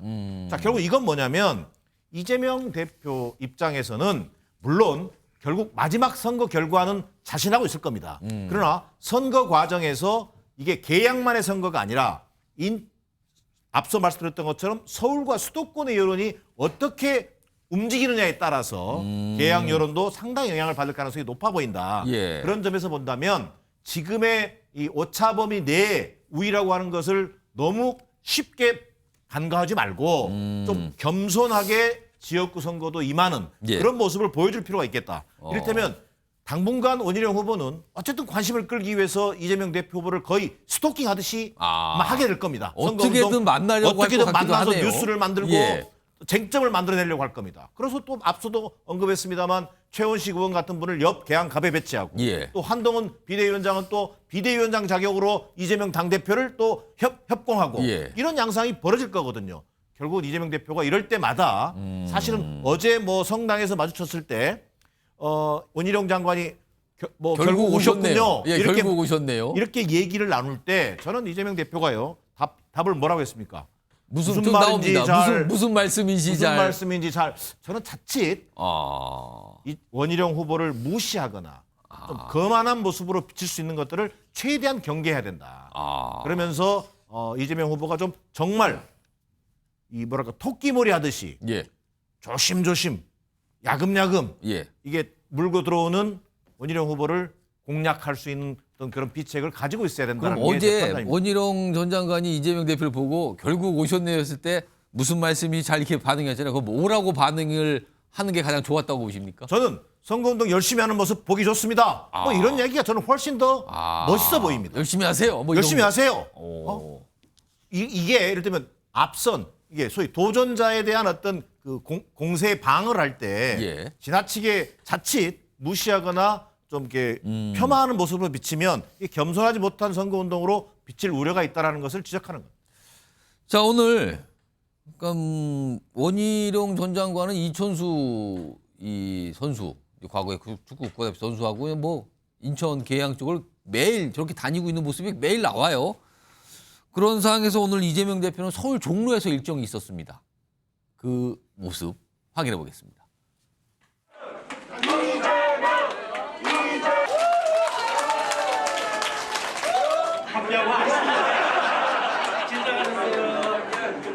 이재명 대표님께서 특별히 이곳 종로를 처음으로 방문해 주신 데는 다 이유가 있을 것입니다. 종로에서 이루어지면 전국에서 이루어집니다. 곽상원 후보하고 박찬대가 함께하면 어떤 일이 벌어지는지 압니까? 승리의 기운이 꽉 찬대! 이 와중에도 자기 홍보하고 있습니다. 사무실에는 표가 없다. 세 표가 부족하다. 이렇게 생각하고 현장으로 가야 됩니다. 김영준 전 의원님, 지금 이재명 대표는 다른 의원들 보고 현장으로 가라. 사무실에 표 없다. 현장으로 가라. 근데 아무래도 이재명 대표는 대표니까 총선 전체를 지휘하느라고 개항을 그렇게 매여 있을 수가 없잖아요. 근데 현장을 가라는 말, 다른 의원한테는 했는데 이거 본인한테도 적용되는 겁니까? 뭐 대표니까 뭐 본인은 전국이 다 현장이라고 볼 수 있겠죠. 또 지역에 가서 뭐 유동규 씨나 또 원희룡 전 장관 만나서 보여지는 영상 자체가 그렇게 본인한테 유쾌한 것 같지도 않고 또 한편으로 보면 구도적으로 보면 문 대통령하고의 기란 관계가 좀 있기 때문에 그 노 전 대통령하고의 관계를 더 모색하는 행보다 그렇게도 보여지거든요. 곽상은 그 무슨 뜻입니까? 그건? 노무현 대통령 사위이기 사위. 때문에 친노 친문 진영에서 문하고의 갈등설에 대하여 비껴가면서 노무현 전 대통령의 사위를 지지하고 권양숙 여사의 마음을 따드리는 그런 수를 두고 있다. 오늘의 정부는 그런 해석이 가능하다. 차라리 그런 부분이 속 시원하고 본인 마음도 시원하다. 그렇게 했는데 뭐 어느 업무의 일피를 당한 사람은 문학진 의원이에요. 세 표라고 또 얘기를 함으로써 또 과거 또 세 표 때문에 이제 그렇게 얘기하는 건데 실제로 지금 현재 또 한편으로 보면 보기에 따라서 정말 뭐 저런 부분이 붐업이 필요합니다. 민주당이 너무 속 시끄러우니까 저런 모습도 필요한데 다른 한편으로는 당의 공천 이렇게 망가뜨려 놓고 본인은 저렇게 박찬대 제거하고 희낙락하고 있을 때냐 이렇게 비판하는 부분도 있겠습니다만은 그것은 뭐 보는 사람의 마음대로 해석되는 거 아닌가 그렇게 보여집니다. 이런 가운데 한동훈 국민의힘 비대위원장은 뭐 기회가 될 때마다 이재명 대표에 대해서 얘기하고 최근에는요 토론하시죠? 토론 안 하실 거예요? 저는 할 건데 토론하시죠? 이 얘기를 반복적으로 하고 있습니다. TV 토론 얘기예요. 오늘도 했고요. 어제도 했고요. 계속했는데 그 내용 좀 들어보겠습니다. 저는 이재명 대표가 원하는 시간에 제가 어디서 뭘 하고 있든 간에 하루 전에만 알려주시면 제가 그 시간을 맞추겠다는 말씀 드립니다. 거기에 응하는 것이 대표로서의 도리라고 생각합니다. 대통령이 취임하고 또 제가 야당 대표로 취임한 이후에 국정을 놓고 대통령과 단 한 차례도 만나지 못했습니다. 대통령과 야당 대표의 대화가 먼저다라고 생각합니다. 이 나라에 있는 거의 모든 방송사에서 요청하고 있죠. 다시 한번 말씀드리면 이재명 대표가 원하는 시간에 원하는 방송사에서 누구를 사회로 내세워도 상관없습니다. 김어준 씨가 해도 상관없어요. 뭐 김어준 씨 얘기까지 하면서 상관없다 합시다. 정신 변호사. 한동훈 비대위원장은 이재명 대표가 분명히 TV 토론 안 받을 거라고 생각하면서 계속 제안을 하는 겁니까? 이거 어떻게 봐야 됩니까? 계속 제안을 하는 게 필요하다라고 생각을 하겠죠. 공세하는데 거기에 대해서 받아들이지 못하는 야당 대표다. 이런 프레임을 갖다 씌우려고 하는데 다른 걸 다 떠나가지고 이재명 대표는요. 시간이 없어요. 왜냐하면 한동훈 비대위원장은 출마도 안 하고 하니까 그러니까 이제 전체 선거만 관리하면 되는데 매니저하면 되는데 그런데 민주당은 그렇습니까? 이재명 대표는 전체 선거도 관리해야 되는데 지금 막 탈당하기도 하고 여기저기서 잡음도 나고 거기에다가 본인 선거도 지금 만만치가 않아요. 아까 우리가 봤지만 이재명 대표하고 원희룡 후보하고 사이에 그 격차가 45.2% 대 41.6%니까 딱 3.6% 차이거든요. 그런데 여기서 이게 3.6% 차이가 아니에요. 왜냐하면 제 생각에 유동규 그 후보는 반드시 제 생각에는 사퇴할 것이다. 중도 사퇴한다? 그 제가 봤을 때 분명히 사퇴할 거라고 저는 예상이 되거든요. 그렇게 예상하지 않은 사람이 있습니까? 그런데 유동규 후보가 갖고 있는 표가 몇 프로입니까? 2%잖아요. 그러니까 그 2%는 원희룡한테 가야 된다라고 봐야 되지 않겠습니까? 그러면은 3.6% 차이가 아니고 결국은 3.6에서 2를 빼면 1.6% 차이예요. 그러니까 제가 봤을 때 거의 완전한 박빙이라고요. 그러니까 이재명 대표가 저렇게 뭐 종로 가고 어디 가고 그래야 되지만 그럴 만한 마음의 여유가 갈수록 없어질 것이다. 그다음에 제일 중요한 건 뭐냐면요. 이재명 대표는 재판받아야 돼요. 이번 주만 해도 3월 8일 금요일 날 재판받아야 되고요. 다음 주에는 3월 12일, 그다음에 19일 뭐 이렇게 계속 재판받아야 된다고요. 그러니까 언제 한동훈 비대위원장하고 같이 뭐 유유낙낙 그렇게 TV 토론할 시간이 안 난다는 어디 거네요. 있겠습니까? 그러니까 그런 부분들은 한동훈 비대위원장이 이해해 주기는 해야 될 것이다. 저는 그런 생각이 듭니다. 근데 이해 못하는 것 같은데요. 틈만 남은 얘기를 하고 있어요. 토론하자고 지금. 뭐 그런데 뭐 어쩔 수 없다라고 하는 거는 다른 사람도 아니고 한동훈 비대위원장이 제일 잘 알 것이다. 김어준 씨가 진행해도 토론합시다. 상관없습니다까지 얘기 꺼내놓을지 여기 오늘이요.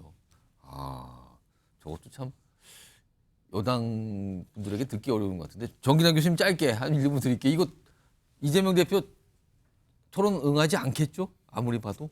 급이 안 되잖아요. 아, 급이 안 된다. 급이 안 되는데 무슨 한동훈 위원장하고 그 토론을 임하겠어요. 그리고 총선 앞두고 뭐 당 대표들이 참여하는 토론이 예. 실제 그렇게 기획됐는지 잘 기억도 잘 그러네요. 가물합니다.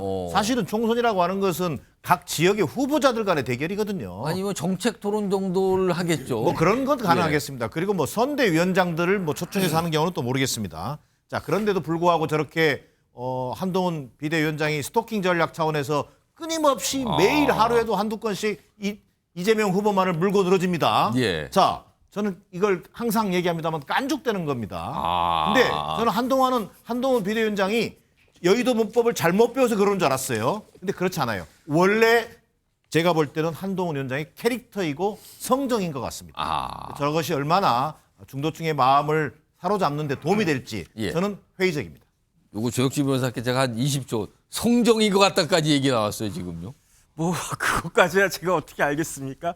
그런데 어쨌든 객관적인 상황이 이재명 대표는 여러 가지 생각할 게 너무너무 많다. 그런데 뭐 하나 지금 뾰족한 게 없지 않습니까? 당 상황이 지금 뭐 잘 굴러갑니까? 아니면 본인 선거가 잘 굴러갑니까? 그렇다고 해가지고 재판이 뭐 여유 있게 내가 완전히 무죄가 나올 것이다 이렇게 자신할 수 있겠습니까? 그러니까 이런 부분들이 속내가 굉장히 복잡한데 여기에다가 토론까지 하자고 그러면 저 같아도 안 하겠습니다. 알겠습니다. 두 분 말씀 들어보니까 뭐 결국 안 할 것 같은데요. 이게 송사가 안 되겠네요. 아무리 봐도 지금은. 자, 지금 시각을 보니까요. 오후 6시 22분 지나가고 있고요. 여러분께서는 대한민국 시사의 중심 MBN 뉴스와이드를 보고 계십니다. 자, 다음 주제 제목으로 바로 등장했습니다. 조국 신당 얘기인데요.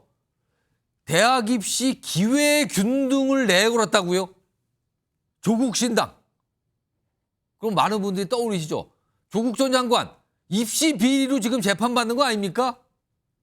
근데 그 인물이 만든 신당의 핵심 강령 중에 대학 입시 기회 균등이라는 내용이 포함이 돼 있다는 겁니다. 자, 그럼요. 어제입니다. 어제 창당대회였죠? 관련 내용부터 좀 확인해 보겠습니다. 신당이라는 이 역사적인 행사에서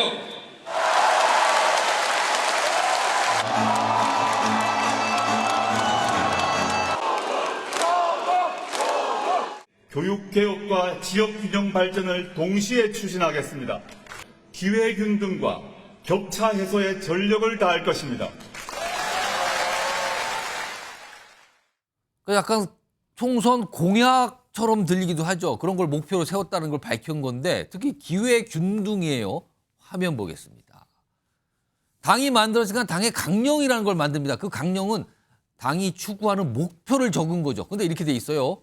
여기 보면 여러 가지 항목이 있는데 그중에 우리는 기회균등이 보장되는 사회를 만들기 위해 행동한다. 이거는 통상 뭐 정당들이 쓸 수 있는 말 같아요. 그런데 여기에 구체적으로 대학 입시를 비롯하여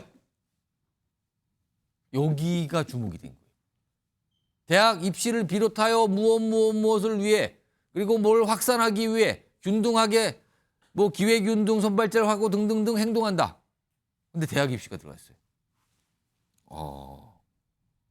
요거 조혁진 변호사하고 김용준 전 의원님 일단 조혁진 변호사 이거 어찌 봐야 되는 겁니까 이거?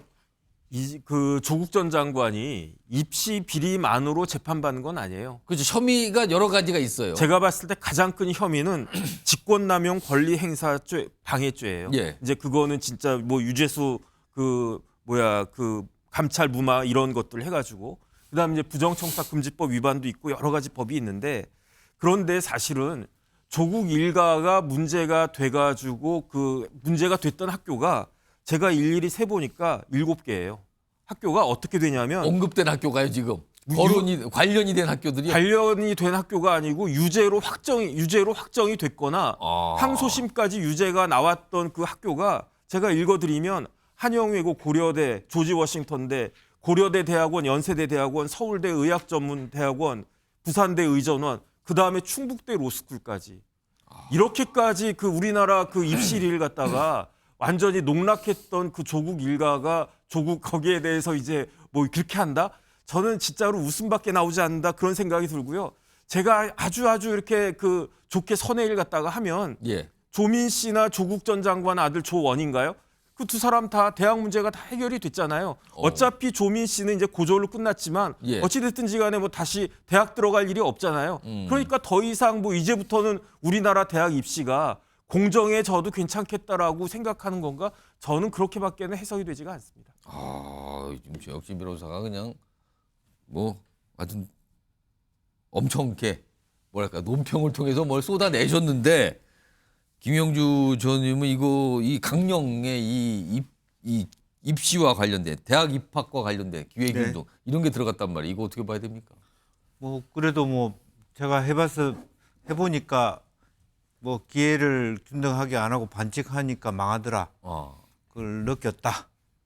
반면교사입니까? 이게 뭡니까? 그걸 뭐라고 표현해야 되는 겁니까? 그걸 지금 물어보면. 근데 어찌됐든 간에 본인의 개인사 흑역사가 있다 하더라도 뭐 어떤 정당이라고 하는 것은 마땅히 가야 될 뭐 조국 혁신당이라고 하니까요. 민주당보다 더 혁신하고 균형 발전을 해야 되니까 아마 그 안에는 뭐 본인이 서울대 출신이긴 하지만 모든 지방대학을 다 이름을 서울대로 바꾼다든지 뭐 그런 정도의 어떤 파격적인 행보라든지 또 예. 민주당에서 일추 그런 얘기를 한 적이 있죠. 뭐 예. 지방 국립대를 현재보다 훨씬 많이 지원을 강화하겠다라고 하는 그런 얘기들이 있을 수 있습니다. 기회 균등이 있는데 사실은 지금은 저런 혁신이 필요한 게 아니고 실제로 대학에 가지 않아도 정말 잘 살 수 있는 사회로 가야 되는. 그러니까 대학에 올 사람이 없는데 대학을 강화시키는 그것도 사실 시대착오적인 겁니다. 뒤늦게 이제 와가지고 예. 인구 소멸 시대에 대학을 강화한다. 엉뚱한 얘기를 하는 거예요. 그래서 그런 의미에서 정말 더 혁신적인 얘기를 했으면 좋겠고, 그거는 어쨌든 조국 전 장관도 본인의 문제 때문에 이 강령을 놓으면서 사실은 마음으로는 조금 개면적었을 겁니다. 그러나 어쨌든 정당, 공당이라고 하면 저 부분을 피해갈 수 없는 거고 그렇겠죠. 대한민국의 가장 상징적인 부분이 교육적인 공정의 문제이기 때문에 뭐 창피함을 무릅쓰고 저걸 내세울 수밖에 없었다 그렇게 봅니다. 그러니까 통상적인 정당 같았으면 저게 그렇게 주목을 받지는 않았어요. 근데 조국 전 장관이 만든 신당 강령에 대입 기회 균등과 관련된 내용이 들어가서 또 주목을 좀 받았는데 다음 주 화면 하나 더 볼까요? 조국 전 장관이 뭐 하나 또 입장을 밝힌 게 있어요. 이건 공천 관련되는데 조만간 뭐 공천 관련 공지가 나갈 건다. 그러면서 조국 혁신당에서 사천은 없습니다라고 얘기를 딱 그렇게 적어놨습니다. 내가 만든 당에서 그러니까 조국 신당이잖아요. 사천이라는 건 없습니다라고 얘기를 꺼내놓은 건데 김철현 교수님 이 사천 없습니다. 이거 누구 보고 한 소리 같습니까 이거? 일단은 뭐 양당을 다 겨냥한 것 같습니다. 일단 거대 양당을 다 겨냥한 것 같다. 어떻게 보면 지금 보면 국민의힘 같은 경우에도 어쨌든 친윤 현역 불패라는 그런 얘기가 나오고 있기 때문에 그 사천이 없는데도 불구하고 굉장히 공정한 시스템을 하고 있는데도 불구하고 그 부분에 있어 어떤 텀을 비집고 들어가려고 하는 것 같고요. 또 민주당 같은 경우에는 지금 818호 이재명 의원실에서부터 시작된 여러 가지 사천 논란이 있기 때문에 아마 그런 부분들을 동시에 겨냥해서 하는 부분이 아닐까 이래 보입니다. 자, 다음 화면 좀 보면요. 최근에 이 조국 신당이 관련된 어떤 여론조사 결과가 있는데 이게 이 조사 결과가 이제 최근에 공개된 건데 보면 1차 조사, 2차 조사가 있어요. 2차 조사가 최근 거고 1차 조사는 한 열흘 정도 간격이 있는데 그러니까 총선에서 비례대표 관련해서 어느 정당에 투표할 의향이 있으십니까? 물어본 거예요. 그러니까 비례정당을 물어본 거죠. 비례정당 지지율이라고 했습니다. 여기 보면 국민의 미래, 뭐 민주개혁 진보야 이런 건 각각의 여당과 야당이 지금 추진했던 그 위성정당, 비례대표형 정당들이잖아요. 근데 2차 조사를 좀 봐주세요. 여기 보시면 큰 정당들 일단 32, 23인데 민주당이 주도해서 만든 이 비례정당, 민주개혁 진보연합 23위예요. 국민의 미래, 이건 국민의힘에서 만든 거잖아요. 차이가 좀 나는데 조국 혁신당 봐주세요. 조국 신당입니다. 이거 조국 신당 이름으로 된 건데 9% 정도가 나왔어요. 이걸 높다고 해야 될까요? 아니면 맞다고 해야 될까요? 아니면 민주개혁 진보연합 쪽에 갈 게 조국신당으로 간 걸까요? 약간 숫자가 그렇게 좀 보여요. 1차 때는 조국신당이 포함이 안 됐어요. 그 질문 항목에 없었어요. 그때는 30대 28이었는데 조국신당이 들어가니까 뭔가 변화가 생긴 거죠. 지금요 숫자에. 32, 23, 9 이렇게 순서가 나왔습니다. 하나 더 보죠. 그러면은요, 요 2차 조사 결과를 민주당을 지지한다고 밝힌 분들만 따로 본 거예요. 그분들 중에서는 민주당 주도로 만든 비례정당의 56%가 지지 의사를 밝혔어요. 그런데 민주당 지지자 중에 18%가 조국신당을 본 겁니다. 선택을. 이거예요, 지금. 자, 그럼요. 이와 관련된 목소리도 있습니다. 들어보겠습니다. 조국 혁신당이 됐죠. 혁신당. 예. 거기에 대해서는 의외로 바람이 있어요. 지역 공천을 한다고 하면은 상당히 민주당과 복잡해집니다. 조국 대표가 어떤 경우에도 약속대로 비례대표 정당으로 가주는 것이 바람직하고. 정기환 교수님, 민주당의 지지자가 일부가 비례정당 지지와 관련해서 약간 이동하는 모습인데, 그렇다면 민주당 지지자의 일부는 조국 신당을 혹시 어떤 대안 이런 걸 보고 있는 겁니까? 이거 어떻게 해석해야 됩니까? 그러니까 저는 상호 보완적 관계로 보기 시작했다. 이렇게 볼 수 있겠습니다. 그것을 광주, 전남 또는 그 전북 등 호남을 중심으로 이것이 좀 일어나는 조짐이 좀 완연해 보이는데요.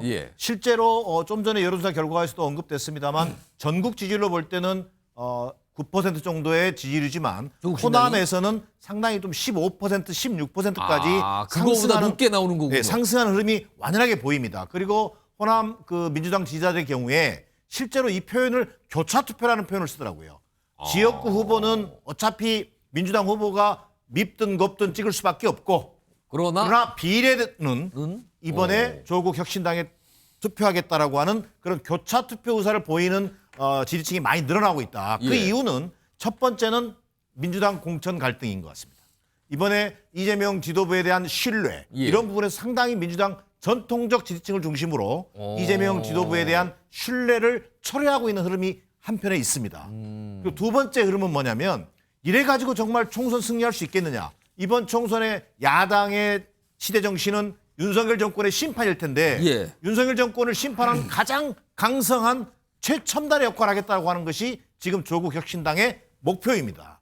그렇다면 비록 지역구 후보는 민주당 후보를 찍든 찍지 않든 비례대표 후보에 있어서 조국 혁신당을 강력하게 밀어줘서 정말 윤석열 검찰 독재 정권을 조기에 종식시키겠다고 하는 조국 혁신당이 나름대로 역할을 해주기를 바라는 그런 민주당 지지자들의 심정이 지금 교차투표라고 하는 흐름으로 반영되고 있다. 그 흐름 속에서 지금 비례정당 투표에서 신당에서는 조국 혁신당이 1위를 달리는 그런 어떤 그 여론조사의 수치를 보여주고 있는 상황으로 예측이 되어집니다. 그 민주당 입장에서 이거를 뭐 그냥 보고 있어야 되는 겁니까? 불편해야 되는 상황입니까? 이게 무슨 상황인 겁니까? 사실은 민주당 입장에서는 이러지도 못하고 저러지도 못하는 형국일 겁니다. 실제로 더불어민주연합이라고 하는 비례정당을 어찌 보면 위성정당이죠. 만들어서 출범을 시키고는 있습니다만 실제 주도권 자체를 조국 혁신당이 가져가 버리면서 오히려 이 상황에서 어떤 민주당의 역할하기보다는 총선 이후에 어차피 우리가 합칠 수 있는 당 아니냐. 총선 이후에는 합당 가능한 거 아니냐. 이런 가능성을 좀 열어놓고 꽝 잡는 게 매다. 뭐 이런 식으로 임할 가능성이 높아 보입니다. 김천일 교수님은 총선 전에 민주당과 조국신당 관계 혹시 무슨 연대라거나 뭐 이럴 가능성이 있다고 보세요? 일단 이 신당의 조국 대표가 분명한 타겟점을 정하고 있거든요. 일단 윤석열 정부에 대한 심판 이 부분을 분명히 하고 있기 때문에 큰 틀에서는 민주당하고 반윤 연대라고 하는 큰 틀의 어떤 전선을 흩어릴 것 같지는 않습니다. 예를 들어 이제 뭐 조국 대표, 조국 혁신당에서 뭐 어떤 지역구 후보를 낸다거나 해서 아까 그 박지원 전 원장이 얘기하는 것처럼 여러 가지 어떤 유권자들의 선택에 혼란을 주는 부분은 안 만들어질 것 같고요. 두 번째는 결국 호남의 후보를 낼 거냐 말 거냐 하는 건데 그것은 시간상으로 지금 애매하긴 한데 이번에 아마 공천을 받아보면 지역구 후보를 낼지는 결정이 될 것 같죠. 그런데 가장 중요한 이 조국 대표는 국민의힘이 어부지리를 얻게 되는 그런 상황 절대로 안 만들 것 같거든요. 그래서 지금 이제 보면 조국 대표하고 아직 이재명 대표가 만나질 못했습니다. 지금 사실은 민주당의 조정식 사무총장이 가서 뭐 오늘 어제입니다. 어제 창당대에 이제 참석했다는 거예요. 이런 것도 좀 주고받아서 조정식 민주당과 무슨 뭐 또 연결이 되는 거냐 이런 시각이 나온단 말이에요. 뭐 조정식 총장이 가서 어떤 형태로든지 아마 조국 대표하고 만나서 어떤 얘기를 나눴을 텐데 아마 조만간에 아마 조국 대표하고 이재명 대표가 어떻게 만나게 되면 어떤 큰 틀의 반윤연대라고 하는 서로 간에 어떤 부분을 도울지 어떤 부분도 흐트리지 말지에 예. 대한 그런 게 되지 않을까. 그래서 아마 조만간에 언제 이제 조국 대표가 이재명 대표를 만나느냐, 예. 거기서 어떤 얘기를 나누고 어떤 반윤연대를 만들어가느냐 이런 부분들이 이제 좀 근데 중요한- 만약에 이재명 대표하고 조국 신당 조국 대표가 만났어요. 그러면 단박에 정치권에서 이거 조국의 강이 또 생겼네 얘기 안 나올까요? 일단 그런 부분들이 있기 때문에 아마 서로 간에 굉장히 좀 조심하게 될 텐데 두 분 다가 지금 피고인 신분이거든요. 그러니까 서로 간에 어떤 동병상련을 느낄 부분도 굉장히 많기 때문에 조국의 강이 중요한 게 아니고 저기서 얘기하는 것처럼 윤석열의 강을 넘어야 된다는 그런 부분에 있어서는 예. 서로 어쨌든 간에 동병상련 어떤 공감대를 갖고 있지 않을까 이렇게 보입니다. 이런 상황에서 이제 민주당과 관련이 있다고 통상 많은 분들이 생각하시죠? 또 다른 신당이 있죠? 소나무당이 있어요. 소나무당. 이 관련된 목소리부터 좀 들어보겠습니다. 송영길 대표가 감옥에 계시다는 점이 제가 너무 야멸차게 아니야. 나는 그냥 디자인만 도와드리고 선거만 도와드리지 나는 국회의원 안 해라는 얘기를 그렇게 단호하게 얘기를 못 하겠어요. 송 대표가 계셨다면 제가 너무너무 단호하게 칼같이 잘랐을 거예요. 제가 존경할 수 있는 여러 장점을 갖고 계신 분이에요. 감옥을 가기 전에도 저는 이분을 돕겠다고 마음을 먹었어요. 자, 지금 소나무당 얘기하는데요. 송영길 전 대표 관련된 어떤 속보가 하나 좀 들어왔네요. 화면 자막으로 좀 보겠습니다. 자, 송영길 전 대표가 6일 창당한다. 그리고 정치활동 위에 불구속 재판 부탁한다고 했다 그럽니다, 오늘. 불구속. 지금 구속 상태인데 뭐 보석 신청했다는 것도 있잖아요. 근데 불구속으로 부탁한다. 그리고요. 아니, 조국, 김만배도 불구속이다. 나는 왜 구속이냐 이거예요, 지금? 정치활동 보장 요청했다.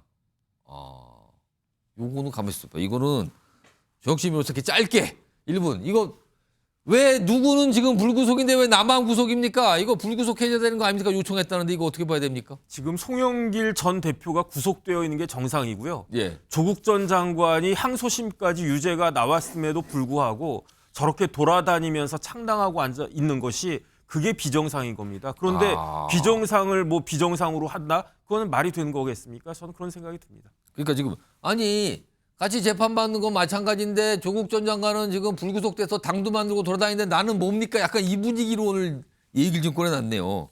자, 김영주 의원님. 네. 뭐 그건 그렇고요.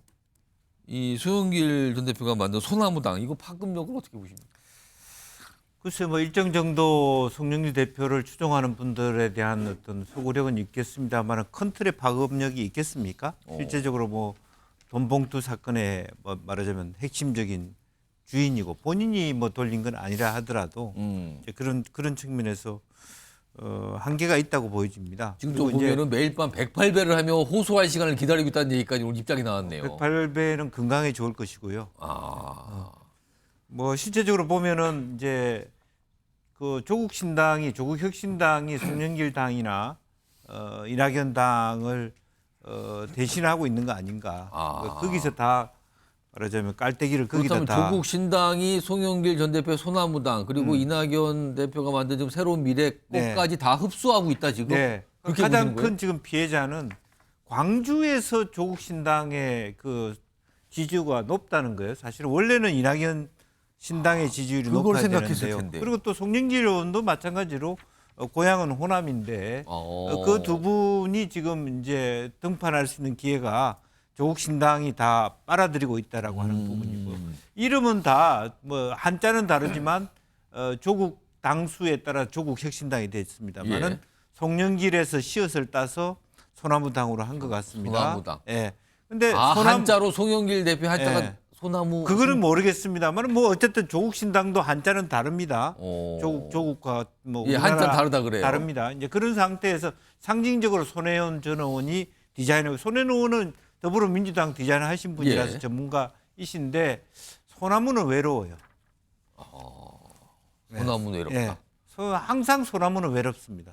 그래서 잘못 지어진 당명이다 저는 그렇게 봅니다. 알겠습니다. 그러니까 지금 조국신당 얘기하다가 나왔는데 조국신당이 소나무당과 새로운 미래 쪽의 어떤 지지세를 흡수하고 있는 거 아니냐 이런 분석을 해주셨습니다. 자, 다음 주제 역시 신당 관련이 있는데요. 오늘 정했죠? 출마 선언 공식적으로 했어요. 그동안 어디 가냐 질문 많이 받았는데요. 화면 제목부터 보겠습니다. 화성으로 간 이준석. 왜? 이 화성은 지역명입니다. 지금요. 별 이름이 아니에요. 경기도에 있는 화성을 말하는 겁니다. 화성 쪽으로 지역구를 정했습니다. 이준석 대표가. 근데 왜일까? 이걸 좀 분석해 보죠. 오늘 기자회견을 통해서 어떤 결정사항을 발표했죠. 들어보겠습니다. 존경하는 동탄 주민 여러분, 그리고 사랑하는 국민 여러분, 개혁신당 대표 이준석입니다. 저는 이번 국회의원 선거에서 이곳 동탄 이신도시가 있는 지역구 경기 화성 을에 출마합니다.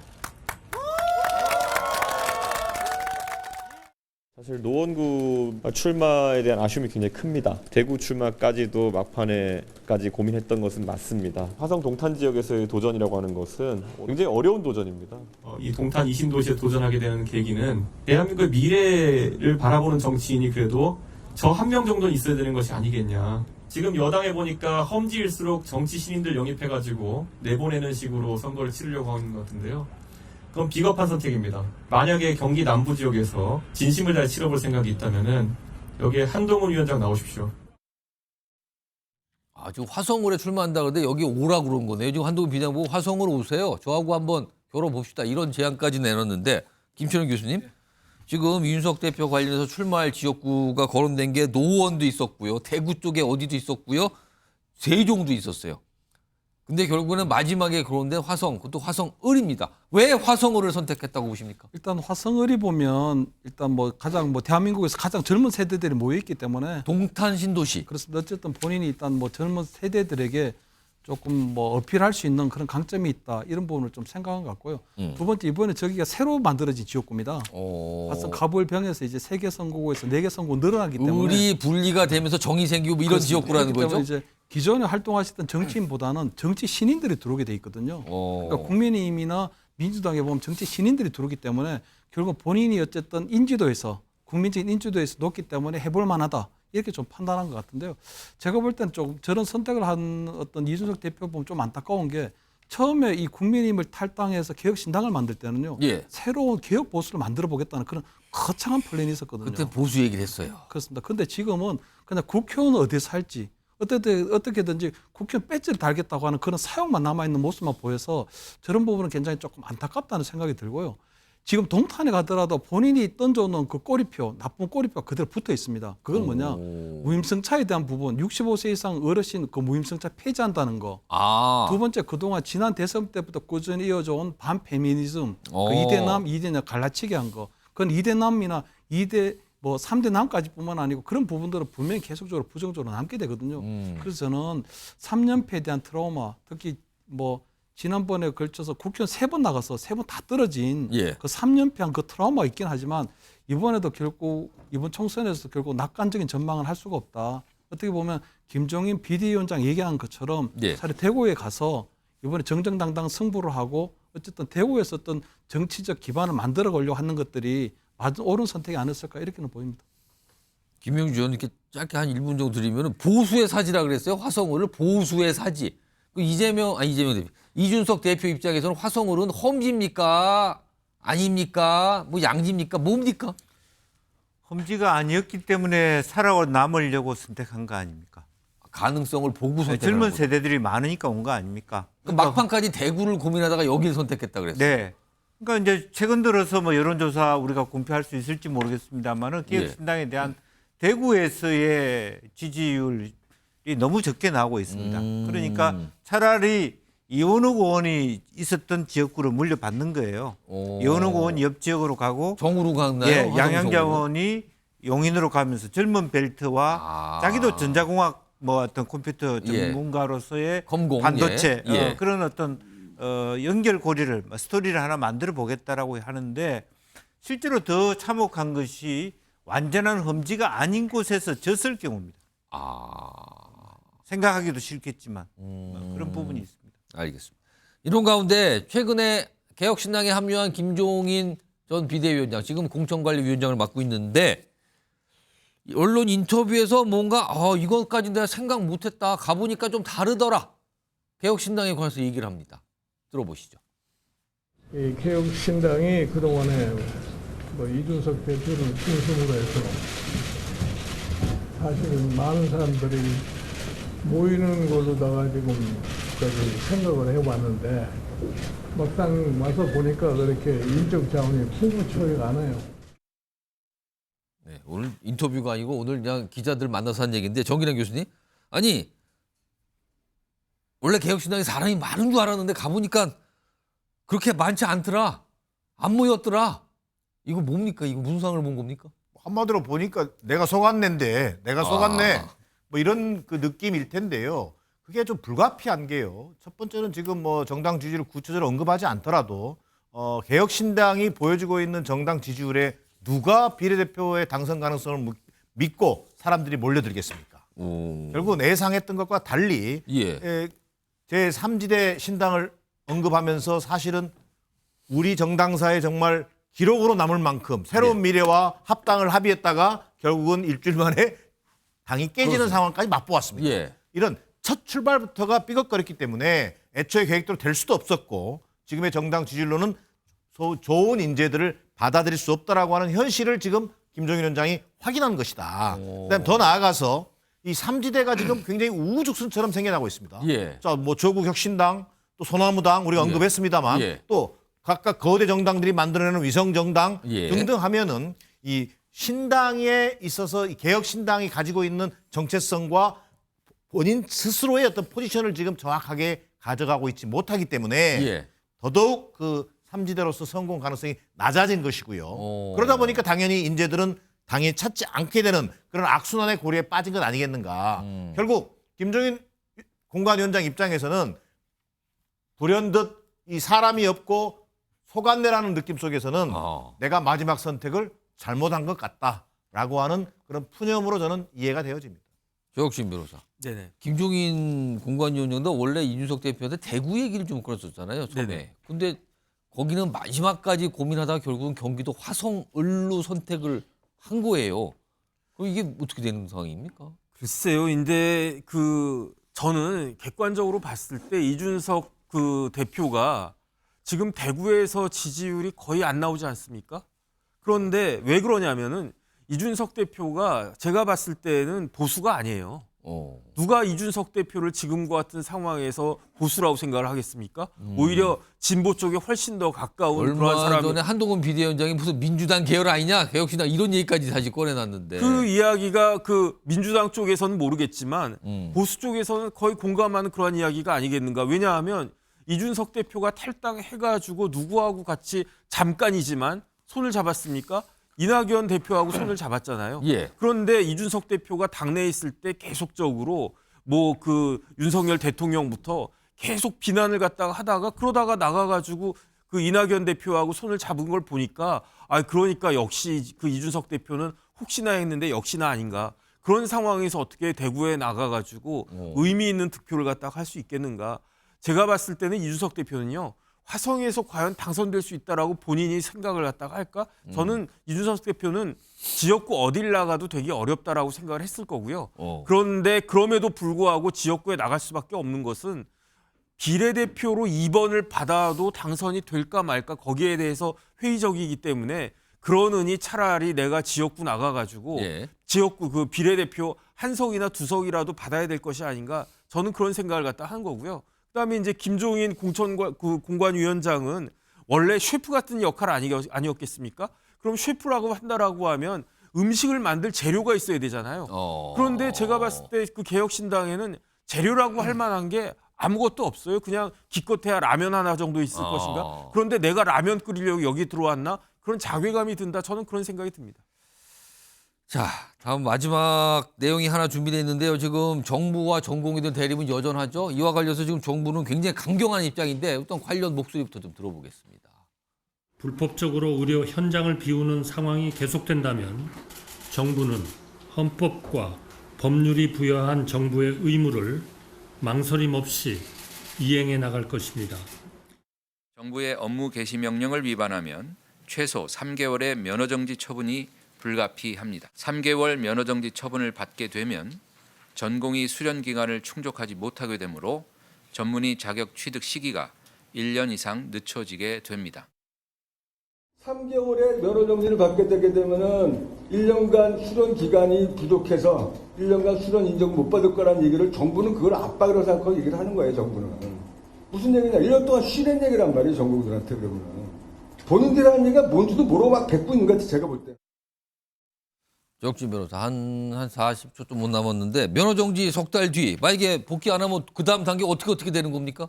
지금 보면은 그 업무 개시 명령의 그 의료법에는요. 예. 의료인들은 업무 개시 명령에 반드시 따라야 된다. 예. 거부할 수 없다 이렇게 되어 있고요. 예. 이것을 만약에 이행하지 않았을 때는 면허 자격 정지가 처해질 수 있는데 예. 이렇게 면허 자격 정지가 그 3번 이상 되면 면허까지 취소가 됩니다. 3번이면 3개월 하면 9달입니까? 3개월이었다가 그 다음번에 늘어나죠. 한 6개월로. 그 다음에도 또 안 들어오면 1년까지 늘어나고 이런 식으로 이게 그 자격 정지가 그 3번 정도가 되면 최종 취소. 그런 면허 취소도 가능할 수 있다. 이렇게 되어 있습니다. 좀 정부가 거기까지 생각을 하는 건지 어떤지 모르겠습니다만 지금 대치는 계속되고 있는 상황입니다.